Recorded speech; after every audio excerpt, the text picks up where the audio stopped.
우리가 성지순례를 가보면 예루살렘 성 안으로 들어가는 문이 여러 개가 있습니다.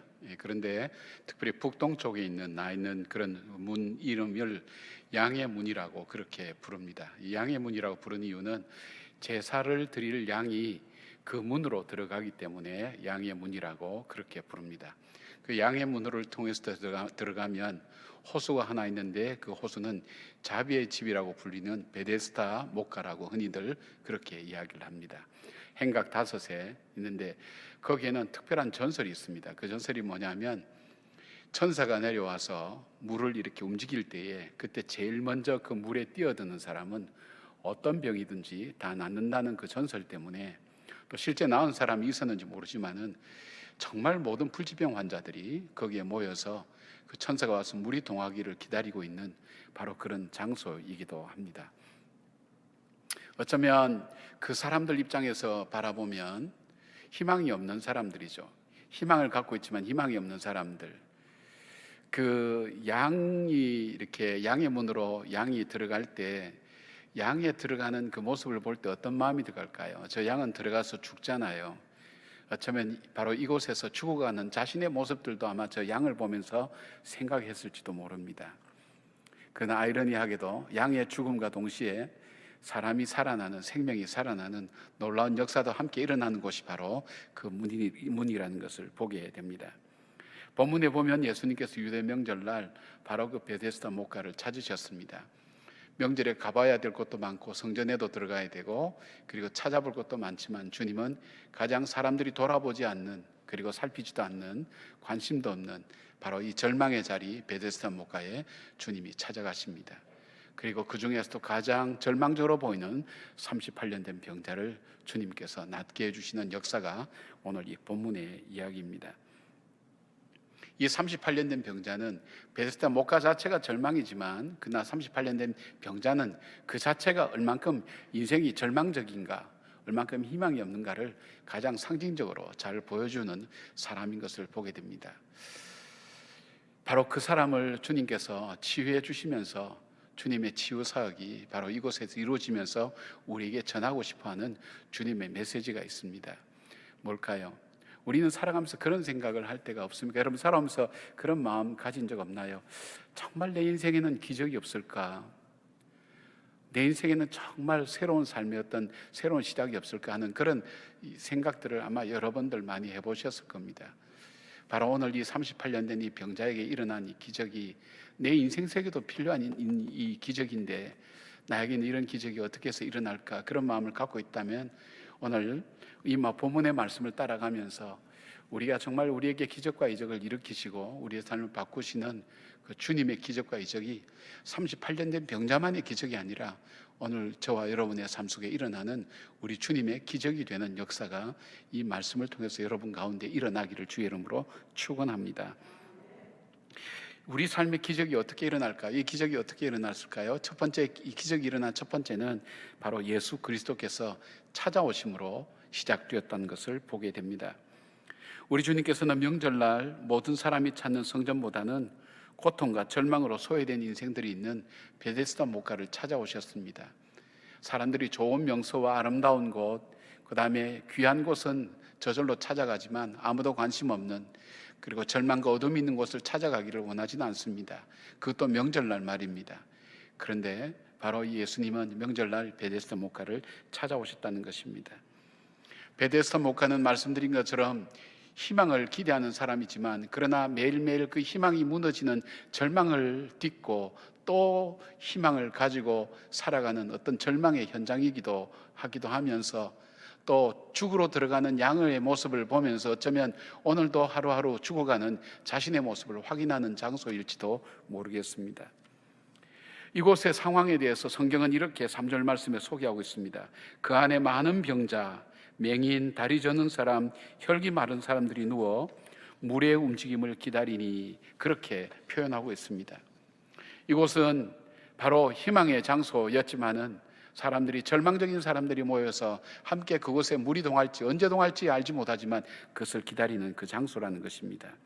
그들의 꿈은 그거였습니다. 이곳에 물이 동할 때 나는 살아날 수가 있다, 나는 회복될 수 있다는 그런 헛된 꿈들이 그들 마음속에 지배하고 그들 그 꿈 때문에 지금 이 주위에 모여서 하루하루를 살아가고 있다는 것입니다. 우리가 절망이라고 하면 굳이 절망을 두 가지로 나눌 수 있다면 우리가 불가능을 가능으로 바꾸는 절망이 있을 겁니다. 예를 들면 정말 사업을 하다가 자금이 없어서 이제는 정말 이제 모든 것이 끝났다는 그 절망적인 순간에 자금이 충족되면 다시 그 절망은 절망이 아니라 희망이 되고 또 회사가 돌아가게 되면 그 절망은 사라지게 됩니다. 이런 경우는 이 불가능이 가능이 되고 절망이 우리에게 희망이 되는 변화죠. 이것도 기적이라고 우리가 얘기할 수 있지 않습니까? 정말 절망적인 질병에 걸렸는데 지미 카터 대통령처럼 주사를 했더니 기적처럼 폐암이 나와서 다시 살아서 생활하는 것, 이것도 기적이라고 그렇게 이야기할 수 있습니다. 근데 우리에게 불가능한 기적이 있습니다. 아무리 노력해도 되지 않는 기적, 그것이 바로 우리 죄의 문제입니다. 이 죄의 문제는 왜 우리에게 중요한가 하면 죄는 모든 질병과 고통의 시작이고 또 죄의 마지막은 심판과 그리고 멸망과 그리고 영원한 형벌이기 때문입니다. 죄의 문제는 반드시 풀어야 됩니다. 이 죄의 문제를 사람들이 죄의 문제다 이렇게 인식하는 것보다는 죄로 인해서 오는 고통과 아픔이 있고 죄로 인해서 오는 심리적인 것이 불안과 두려움입니다. 그리고 희망 없음과 허무함이 죽음으로 모든 것이 끝날 때 이 사람에게는 의미가 없습니다. 삶이라는 게 의미가 없습니다. 그래서 사람들은 이 죽음의 문제, 이 죄의 문제를 해결해 보기 위해서 최선을 다해서 여러 가지 노력을 해봅니다. 사람이 선행도 해보고 율법도 지켜보고 그 다음에 우리가 여러 가지 자기 나름대로 노력도 해보고 그 다음에 오래 살기 위한 여러 가지 방법도 연구해보지만 인간의 마음속에 이 죄의 문제만은 해결이 안 되는 정말 불가능한 것입니다. 저와 여러분이 불가능한 것이 없습니다. 그래서 이 죄를 갖고 있는 한 우리는 질병과 고통과 아픔 가운데 살다가 결국 인생 속에 70여 강건한 80인데 수고와 슬픔뿐에 있다가 죽을 뿐 아니라 죽은 다음에 우리에게 심판이 있고 영원한 형벌로 간다는 걸 알면서도 오늘 우리는 어쩔 수 없이 살아갈 수밖에 없는 것이 우리 인생입니다. 몸부림쳐도 누구에게도 다 마찬가지로 다가오는 운명의 한순간입니다. 이것을 바꾼다는 것은 불가능한 일입니다. 근데 이것이 바뀌어진 겁니다. 그것은 나에게서 나온 것이 아닙니다. 환경에서 나온 것이 아닙니다. 바로 하나님께서 자기 아들 독생자를 이 땅에 보내셔서 십자가에 못 박혀서 그 피를 흘리게 함으로 그 피로 우리의 죄를 씻어주시고 죄의 저주와 죄의 지배에서 우리를 구원해 주신 겁니다. 우리 구원받은 백성이 된 겁니다. 이건 불가능한 일이 가능해진 겁니다. 있을 수 없는 일이 있게 된 겁니다. 하나님의 역사로 말미암아 우리가 영원히 멸망할 존재가 구원받은 백성, 하나님의 백성이 되는 놀라운 기적이 우리 삶 속에 일어났습니다. 요한복음 이렇게 얘기합니다. 3장 16절 17절에 하나님이 세상을 이처럼 사랑하사 독생자를 주셨으니 이는 그를 믿는 자마다 멸망하지 않고 영생을 얻게 하려 하심이라. 하나님이 그 아들을 세상에 보내신 것은 세상을 심판하려 하심이 아니라 그로 말미암아 세상이 구원을 받게 하려 하심이라. 절대 불가능한 일을 가능하게 바꾸어 주신 하나님의 역사, 그것은 바로 예수 그리스도께서 이 땅에 오심으로 이루어지게 된 겁니다. 이 땅에 참된 소망이 생긴 겁니다. 여러분, 우리가 이제 앞으로 구원을 받지 못할 때 우리가 이 땅에 희망이 없고 소망이 없어서 구원받지 못하는 것이 아니라 우리에게 구원의 길, 희망의 길, 생명의 길이 열려 있는데 그것을 거절하기 때문에 우리는 구원을 받지 못하는 겁니다. 우리에겐 그 길이 열려 있습니다. 하나님께서 그 길을 열어주셨습니다. 이적과 기적으로 우리의 삶을 열어주셨습니다. 영원히 살 수 있는 구원의 길을 열어주셨는데 우리가 그걸 거절하는 겁니다. 우리의 이성이든 우리의 생각이든 판단이든 거절하니까, 받아들이지 않으니까 우리는 그 구원의 길로 갈 수가 없는 것입니다. 그래서 이제는 우리가 죄값으로 멸망당하는 것이 아니라 주께서 우리에게 주신 생명의 길을 거절하기 때문에 우리는 구원을 받지 못하는 일들이 있다는 것입니다. 바로 이 베데스다 목과 같은 이 세상, 사람들이 희망 없이 무리동하기만 바라는 바로 그 세상 속에 주님께서 오셔서 우리에게 그 병자를 고쳐주심으로 인해서 그 병자가 일어났던 그 기적처럼 불가능한 일들이 우리 인생 속에 일어났습니다. 우리를 구원해 주셨습니다. 그리고 성경은 이렇게 얘기합니다. 그 예수님이 이 땅에 오심으로 하나님 나라가 이루어졌다고. 사단과 죄와 허물과 모든 것에 의해서 지배를 받던 우리가 이제는 그 죄에서 노임을 받고 그 죄의 저주에서 사함을 받고 우리는 하나님이 통치하시는 의와 희락과 화평의 나라에 우리가 들어가게 된 것입니다. 하나님 나라의 백성이 된 것입니다. 이제는 질병과 죄와 저주의 지배를 받지 않습니다. 분노와 그리고 이 좌절의 지배를 받지 않습니다. 우리는 하나님의 통치를 받게 됩니다. 하나님의 통치를 받게 되면 우리 가운데 진정한 하나님 통치하시는 하나님 나라가 시작됐습니다. 완전한 하나님 나라는 아직 오지 않았지만 주님이 통치하시는 그 마음속에, 그 삶 속에, 그 세상 가운데는 주님이 통치하시는 의와 희락과 화평, 주님이 오심으로 이루어진 바로 그 기적이 우리의 삶 속에 이루어지게 된 것입니다. 두 번째로 이 기적이 이루어진 두 번째 이유가 있습니다. 그것은 뭐냐면 바로 예수 그리스도를 만남으로 이루어지는 것입니다. 예수님께서 이 베데스다 여러 병자들 중에 가장 절망적인 한 사람에게 다가갑니다. 그것이 바로 38년 동안 질병으로 시달려서 매일 죽어가는 사람 앞에 서셨습니다. 6절에 보니까 예수께서 그 누운 것을 보시고 병이 벌써 오래된 줄 아시고 이르시되 내가 낫고자 하느냐라고 질문하셨습니다. 주님께서 보셨습니다. 누운 것을 보셨다 그랬어요. 그 다음에 병이 오래된 것을 아셨다 그랬어요. 아셨다는 것은 단순히 오래됐구나 병이 그것이 아니라 그 사람이 38년 38살이 아니라 38년 동안 질병으로 살아오면서 겪었던 수많은 사연과 아픔과 고통을 주님께서 보셨다는 겁니다. 그걸 아셨다는 겁니다. 그리고 그 앞에 섰습니다. 그리고 그 앞에 말씀합니다. 내가 낫고자 하느냐. 이게 단순히 아픈 사람 놀리는 말이 아니라 예수님께서 그 사람 속에 있는 생각을 끄집어내는 겁니다. 그 사람 마음속에 있는 것을 끄집어내는 이야기입니다. 그래서 그 생각을 바꿉니다. 왜냐하면 이 사람이 세상을 보는 관점은 38년 동안 이곳에서 거짓 희망을 바라보면서 매일 고통과 아픔 속에 죽어가는 사람들을 바라보며 형성되었던 세상의 가치관입니다. 그러니까 그의 가치관과 세계관 속에는 희망이라는 것이 있을 수 없습니다. 그런데 주님께서 묻는 것은 익숙해진 절망, 익숙해진 포기를 다시 일깨워 주는 겁니다. 아니라고, 네가 낫기를 원하는 그 소망이 네 속에 다시 있느냐는 그 질문을 합니다.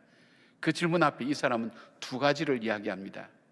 두 가지가, 첫 번째는 제일 먼저 내가 이 물이 동할 때에 나를 물 속에 넣어주는 사람이 없다고, 이 질병의 치료는, 나의 진정한 희망은 이 물이 동하는 이 호수에 내 희망이 있다고 이 사람은 이렇게 믿고 있습니다. 천사가 내려와서 물이 움직일 때 그때 제일 먼저 들어가는 바로 거기에 희망이 있는데, 바로 그 물이 동할 때에 이 호수로 나는 들어갈 수 없으니까 나는 구원받을 수가 없다고 하는 그런 절망감이 그에게 있었습니다. 그리고 또 하나 그가 얘기합니다. 그리고 나에게는 나를 못에 넣어주는 사람이 없다는 호소입니다. 헬라 원문에 보면 안드로폰 우크 에코라는 이 표현인데 I have not a man입니다. 나는 한 사람이 없다. 한 사람이 이 세상 속에 나를 정말 절박한 순간에 나를 도와주고 나와 함께 해주고 나를 위로해줄 단 한 사람이 없는, 나는 외로운 사람입니다. 나는 버려진 사람입니다. 난 소외된 사람입니다. 난 사람들의 관심조차 모으지 못하는 사람입니다. 바로 자기 자신의 이야기를 내어놓습니다. 그것이 이 사람이 38년 동안 질병을 앓으면서 그에게 형성된 그의 마음속에 있는 이야기입니다. 여러분, 이 세상에서 가장 어려운 병이 외로움입니다. 외로운 병은 이 모든 질병의 시작이 됩니다. 그리고 외로움은 서서히 우리를 죽이는 병이기도 합니다. 우리 인생 가운데 외롭지 않는 사람이 어디에 있습니까? 많은 가족들이 있어도 혼자 인생의 짊어지고 가야 되는 것이 우리 인생의 외로움 아닙니까? 송기로 목사님의 죽음의 탄생이라는 책에 보니까 다음과 같은 이야기가 소개되고 있었습니다. 오래전 이야기죠. IMF가 터진 1997년 겨울, 모든 것을 잃어버린 한 사나이가 있었습니다. 꽤 잘 나가던 중소기업을 운영하는 사람이었지만 연쇄 부도를 맞는 바람에 회사도 집도 다 잃어버리고 이제 주변에는 아무도 없었습니다.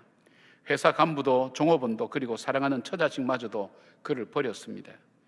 그의 겨울은 유난히 추웠습니다. 갈 곳이 없어 처음에는 가까운 친지집을 전전했지만 그것도 오래 있을 수 없었고, 친구 집에서는 문전박대를 당했고 전화를 하면 받지도 않았습니다. 아, 인생이란 하루아침에 이렇게도 무너질 수 있는 거군 하는 것을 뼈저리게 그는 느꼈습니다. 쓰라린 자각이었습니다. 그래도 한번 살아보려고 용산역에 있는 무료 배급소에서 한 끼를 연명하며 노숙자로 살다가 그것도 여의치 않아서 구글도 나갔는데 구글도 되지 않습니다. 동전 몇 푼 얻으면 친지 집에 전화해서 배고픔을 좀 호소했지만 이내 전화는 끊어지고 사람들은 받지 않았습니다. 이것이 반복되니까 이 사람 마음속에 나는 세상에 대해서 악을 품기 시작했습니다. 에이, 이놈의 세상 망해버려라. 이놈의 세상 내가 다 불질러 버리고 나도 같이 죽겠다고, 살아야 될 가치가 없다고 자기 스스로 생각하면서 신나를 구하러 다니기 시작했습니다. 역 주변에 음식점을 두드리면서 추운 아침에 찬밥이라 좀 달라고 얘기해도 전부 다 문전박대를 하니까 그 속에서 자기는 인생에 있어서 버림을 받아도 이렇게 처절하게 버림받을 수 있겠는가 하는 그 마음이 들었습니다. 근데 허름한 국수집이 하나 들어왔습니다. 자기가 들어가도 괜찮을 만한 그런 국수집이었습니다. 허름했습니다. 들어갔습니다.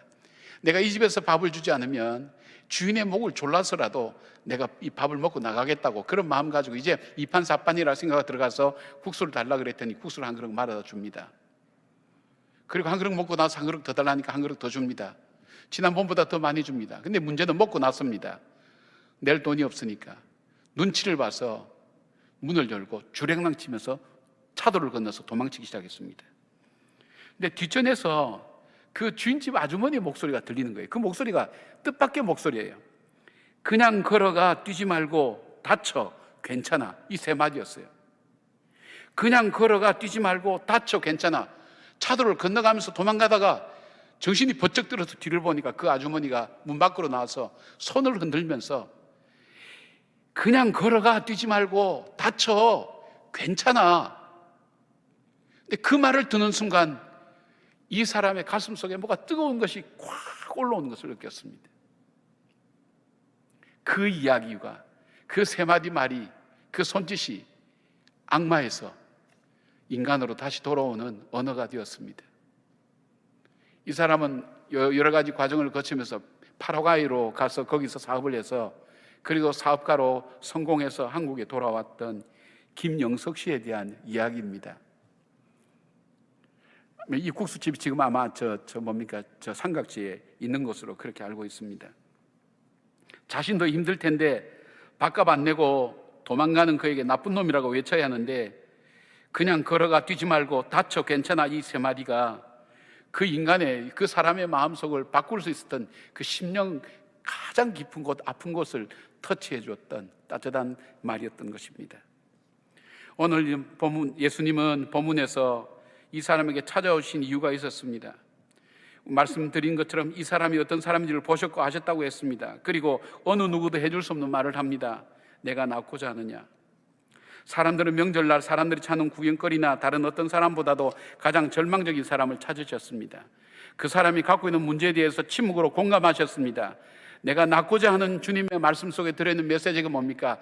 진정한 치료는 저 호수에 있는 것이 아니라 바로 네 앞에 서 있는 나에게 치료의 근원이 있다는 것을 주님은 말씀하고 계신 겁니다. 치료의 근원이 바로 나에게 있다고, 내가 너를 치료할 수 있다고, 호수가 치료하는 것이 아니라 내가 너를 치료할 수 있다고. 그리고 정말 나는 정말 한 사람도 나를 도와주는 사람이 없다고, 난 외로운 사람이라고, 버려진 사람이라 할 때 정말 너를 버리지 않는 그 한 사람, 너를 결코 포기하지 않는 그 사람 바로 내가 바로 너 앞에 서 있다고 주님은 그것을 바로 그에게 일깨워주고 계시는 것입니다.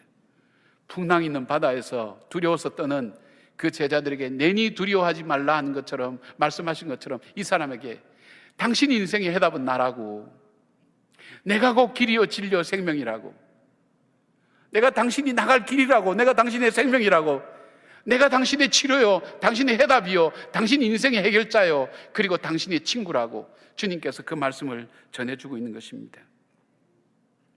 여러분, 이 38년 된 병자에게 만들어진 이 인생관은 아픔 속에서 만들어진 것이기 때문에 시야가 넓거나 그 다음에 이해의 폭이 넓거나 그렇지 않습니다. 그리고 그 생각 자체가 병들어 있습니다. 그러나 주님을 만났을 때 그 생각이 바뀌어집니다. 그의 관점이 바뀌어집니다. 그가 바뀌어진 그 관점으로 예수 그리스도를 바라볼 때 그 주님께서 그를 치료해 주신 것입니다. 여러분, 사도 요한은 15장 16절에 너희가 나를 택한 것이 아니요 내가 너희를 택하여 세웠나니 우리를 찾아오신 그 주님은 가장 절망적인 나에게 찾아오셨습니다. 어쩌면 내가 가장 절망적일 때 주님은 나를 찾아오셨습니다. 나에게 공로가 있는 것이 아니라 그분의 전적인 은혜입니다. 나에게 찾아오셨습니다. 내 앞에 서셨습니다. 너희 구원은 나에게 있다고 말씀하십니다. 내가 진정 너희 구세주와 주님이 되신다고 주님 그래 말씀하십니다. 바로 그 주님을 만날 때에 이 기적과 이적은 일어나는 것을 보게 됩니다.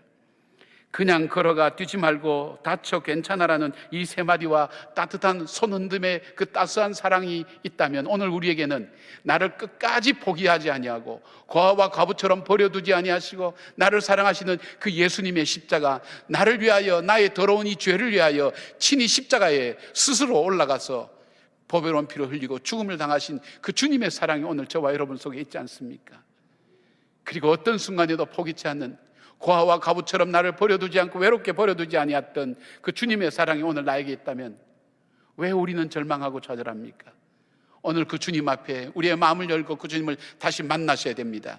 내 앞에 서 계신 주님 앞에 우리는 이렇게 고백할 수 있어야 됩니다. 맞습니다. 내 인생의 대답은 저 호수가 아닙니다. 호수에 물이 동하는 것이 아니라 바로 예수님 당신입니다. 내 인생의 진정한 외로움은 나를 물에 넣어줄 사람이 아무도 없는 것이 아니라 결단코 나는 나를 포기해도 나를 포기치 않는 바로 당신이 바로 나의 구세주입니다. 그 고백을 드리며 주님을 만나셔야 됩니다. 거기에서 기적이 일어납니다. 그리고 기적이 일어나는 또 세 번째 이유가 있습니다. 그것은 믿음으로 순종하는 데서 이 기적과 이적은 일어납니다. 성경에서 가장 강조하는 것은 순종입니다. 불순종함으로 타락하여 불행하게 되었고 순종함으로 회복되었습니다. 로마서에 나옵니다. 그런데 주님은 표적을 보여주시면서 계속 이 불신의 시대에 살아가는 사람들 속에 말씀에 대한 순종에 대한 것을 계속해서 강조하고 있습니다. 세상은 불순종을 가르칩니다.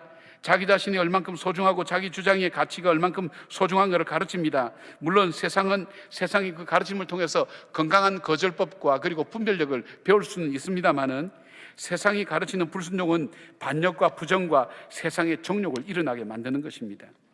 동시에 이런 불순종에 익숙해지면 정말 순종해야 될 하나님 말씀 앞에도 동일한 불순종의 자세와 태도가 익숙해지는 삶이 된다는 것입니다. 38년 된 병자를 총체적으로 병들게 만든 것이 무엇입니까? 오랫동안 병으로 시달린 것과 그 가운데서 경험했던 외로움과 소외감과 고통이 만들어준 것이 아닙니까? 바로 그의 가치관과 세계관 속에는 잘못된 확신과 외로움이 가득 차 있었습니다. 이런 사람에게는 이해와 소용의 병이 너무나 좁습니다. 왜곡되어 있습니다.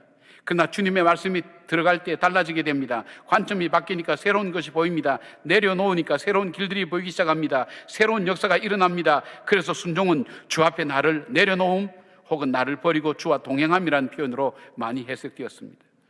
주님께서 이 사람에게 이렇게 말씀합니다. 8절 말씀 보니까 예수께서 이르시되 일어나 내 자리를 들고 걸어가라.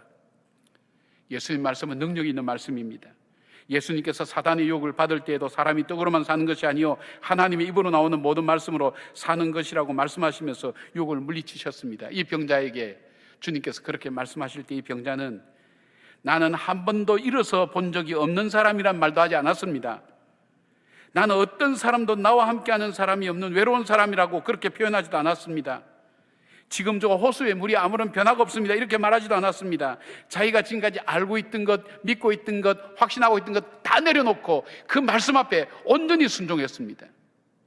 자기가 일어날 수 있다고 누가 생각할까요? 38년 동안 누워 있었는데 자기가 낫는다고 누가 생각했을까요? 네가 낫고자 하느냐 그 말 자체도 자기를 놀릴 말로 들리지 않았을까요? 치유라고 하는 것은 그 증상이 없어지는 것이 아닙니다. 그 근원이 변화되는 것, 그것이 치유입니다. 예수님의 변화는 그 증상뿐 아니라 그 근원의 변화를 주님께서 일으키신 겁니다. 여기서 먼저 일어나라고 하는 말씀은 38년 동안이나 한 번도 일어나지 못한 불가능을 가능하게 하시는 하나님의 능력을 믿는 믿음을 가지고 순종하라는 것입니다. 자기 힘으로 심지어 누가 도와줘도 할 수 없는 일이었고 지금까지 일어난 적도 없던 일인데 그러나 주의 말씀 속에 일어나라는 그 말씀에 순종하라는 것입니다. 즉각 순종했습니다. 자리를 들으라 이 말은 뭡니까요? 자기의 삶의 자리입니다. 나는 불행한 사람이요, 나는 외로운 사람이요, 나는 버려진 사람이요, 호수에 물이 동할 때는 아무도 나를 넣어줄 사람이 없는 사람이요, 나는 이렇게 살다가 죽어가는 인생이라고 생각했던 그 자리, 그 삶의 자리가 내 인생의 자리라고 생각했던 걸 들고 일어나라는 것입니다. 주님께서 참 어쩌면 가오가될 수 있죠. 그 삶의 자리를 떠나라는 겁니다. 내가 의지하고 신뢰했던 것을 던져버리고 그 불신의 자리에서, 낙심의 자리에서 벗어나라는 것입니다. 여기에 걸어가라 라는 의미는 뭡니까? 순종은 행동으로 나타나는 것입니다. 자신이 살던 상처와 고통과 두려움과 불신의 자리에서 떠나서 생명과 소망의 자리로 나가라는 것입니다. 여러분, 믿음이라는 것은 누군가 나를 떠올려 가지고 저쪽으로 원하는 곳으로 갖다 주는 그것이 아닙니다. 내가 하나님의 말씀에 의지해서 내 자신의 그 말씀을 듣고 그 말씀이 가르치는 방향으로 그 말씀의 힘을 얻어서 그 말씀을 따라서 한 걸음 옮기게 될 때에 거기에 믿음의 역사가 나타나는 것입니다. 아브라함의 믿음을 얘기할 때 뭐라고 얘기합니까? 그는 본토 친척 아비 집을 떠났다고 하지 않았습니까? 죽는 겁니다. 떠난 이유가 단 한 가지입니다. 그는 뭡니까? 하나님 말씀, 그 말씀 때문에 떠나는 겁니다. 어디로? 갈 바도 알지 못하고 하나님 말씀 때문에 떠나는 것, 그것을 보고 성경은 믿음이라 그랬고 그 사람을 믿음의 조상이라고 얘기합니다. 우리의 믿음은 뭡니까? 삶을 통해서 나타나지 않는, 행동으로 나타나지 않는 믿음은 온전한 믿음이 아니라고 그렇게 말씀하고 있습니다. 14절 말씀 보면 그 후에 예수께서 성전에서 그 사람을 만나 이르시되 보라, 내가 다 나았으니 더 심한 것이 생기지 않게 다시는 죄를 범하지 말라 하시니, 그렇게 그 사람에게 부탁을 합니다. 모든 질병이 죄 때문인 것은 아닙니다. 그러나 이 세상의 뜻대로 살고 내 마음대로 살고 세상의 흐름대로 살면 우리 몸은 병들고 우리 영혼도 병들어서 죽을 수밖에 없다는 것입니다. 그러니까 온전한 구원을 주신 주님은 우리로 하여금 병들고 죽을 죄를 짓지 말라고 바로 이 병자에게 말씀하신 것처럼 오늘 우리에게도 동일하게 말씀하고 있는 것입니다. 이전처럼 살 수밖에 없는 유혹이 내 삶 속에 밀려올 때도 그 유혹을 물리치고 하나님 말씀대로 살아갈 때 그 길이 생명의 길이요, 소망의 길이요, 그리고 다시금 일어나는 새로운 시작의 길이라는 것을 주님은 말씀하고 있습니다. 내 삶에도 기적이 일어날 수 있을까요? 여러분도 그런 질문 해본 적이 있죠. 저도 제 삶에서 그런 질문 해본 적 참 많습니다. 내 인생이 정말 달라질 수 있을까? 내 인생에 정말 기적이 일어날 수 있을까? 한 치 앞도 볼 수 없는 그 앞에서 정말 내 인생엔 기적이 있을까? 그런 생각했던 적이 있습니다. 오늘 말씀은 이렇게 말씀합니다. 기적이 일어날 수 있다고 말씀합니다. 하나님의 말씀입니다. 이미 여러분은 기적을 체험하셨습니다. 바로 불가능했던 우리 구원의 문제, 예수 그리스도께서 우리에게 찾아오셔서 그 예수님을 만나지 않았으면 여러분 이 자리에 있을 수 없습니다. 이미 죽을 영혼이 구원받은 주님의 백성 된 것 자체가 기적을 체험하신 것입니다. 이제 우리가 할 수 있는 일이라면 주의 말씀을 지속적으로 믿고 지속적으로 순종하는 바로 그 삶에 대한 결단을 의미합니다. 네가 낫기를 원하느냐? 너희 가정이 회복되기를 원하느냐? 너희 나라가 다시 살아나기를 원하느냐? 내가 그것을 믿느냐? 주님께서 우리에게 질문하실 때 뭐라고 대답하시겠습니까? 예, 주님, 내가 사모합니다. 그렇게 되는 걸 내가 믿습니다.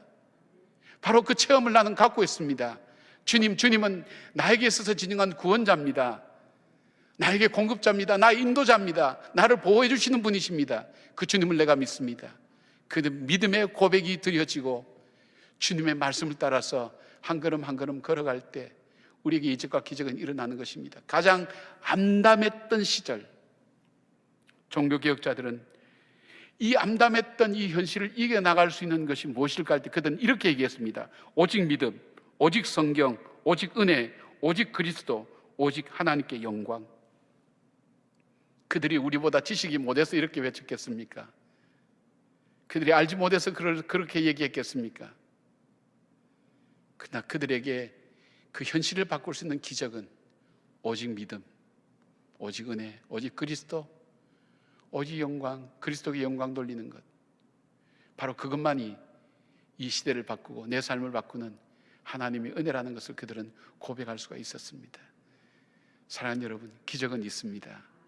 기적은 오늘 우리에게 일어났고 우리에게 지속적인 기적을 통해서 바로 38년 된 이 베데스다 목과 같은 이 세상 속에 살면서 하나님의 기적을 체험하며 그 기적을 증거하며 전하는 하나님의 사람으로 살아가는 복된 여러분 되시기를 주님의 이름으로 축원합니다. 아멘. 함께 기도하겠습니다. 우리 이 시간 하나님 앞에 함께 기도하지 않겠습니까? 어쩌면 여러분 속에, 여러분 가운데 김영석 씨처럼 다 모든 것을 포기하고 어디로 가야 될지 알지 못하는 분들도 있을 줄 압니다. 오늘 우리에게 그냥 걸어가 뛰지 말고 다쳐 괜찮아, 그리고 따스한 손 흔듦이 이 사람의 영혼을 움직였다면 우리에게는 십자가가 있습니다.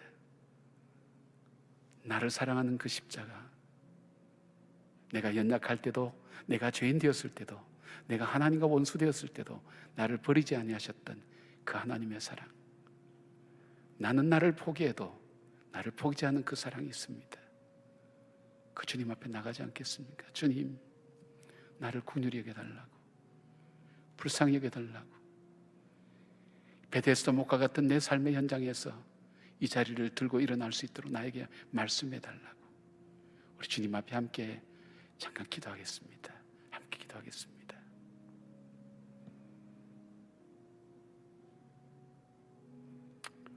아버지,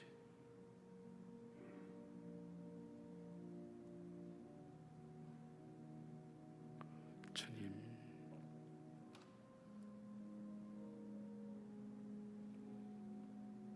주님,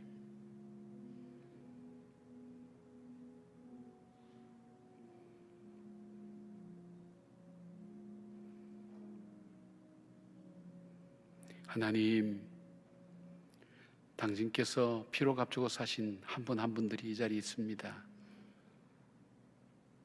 깊은 마음의 아픔과 고통 속에서 우리를 건져주신 그 하나님의 사랑을 감사하는 감사와 더불어서 앞길을 알 수 없는 칠흑 같은 어둠 가운데서 주님의 도우심을 구합니다. 주님, 우리와 함께 하시고 주저앉지 않게 하시고 다시 일어서게 하시고 괜찮아, 다시 시작하라고 말씀하시는 그 주님의 음성 앞에 일어나 걸어가는 믿음의 사람들로 살아가게 하여 주시옵소서. 예수님의 이름으로 기도드리옵나이다. 아멘.